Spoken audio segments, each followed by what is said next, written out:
Hi Simply Vegas agent. Welcome to a brief tutorial on how to correctly complete the duties owed disclosure. Important to note, if you represent the buyer in a transaction, you're going to pick the form that says duties owed selling side. If you represent the seller, you're picking the form that says duties owed listing side. There is a distinction in Transaction Desk. Extremely simple form to fill in.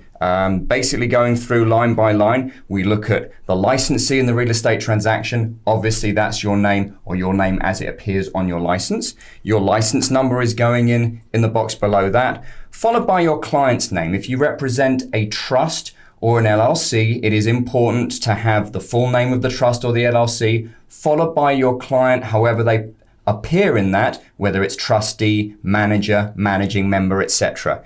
Then you're going to mark the box of whether or not they're the seller or the buyer, and then the broker's name goes in there, next box, followed by our company name. Important to remember, our company name is Simply Vegas and not Simply Vegas Real Estate. As we scroll down the form, you then have the spot for initials, whether they may or may not represent both sides in a transaction. It's important that they initial at least one of these sides, and that needs to be accompanied by a consent to act form. So if you are initialing may represent both sides, consent to act has to accompany this.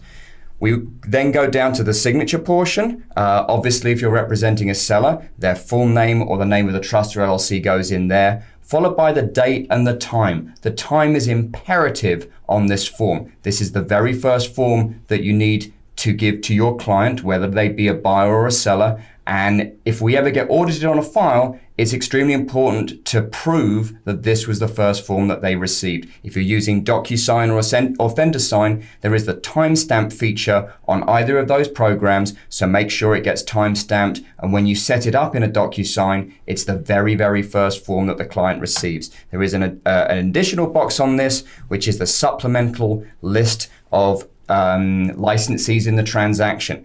If you have members of your team that are going to be involved in the real estate transaction, it's important that they go onto the supplemental list, which we will get to in another tutorial. That needs to itemize every person on your team that has a real estate license, whether it's a licensed assistant, whether it's one of your team members, etc. They go on the supplemental list with all of their license numbers. That's it for this form. Very simple. Remember, it's the very first form that you need to complete.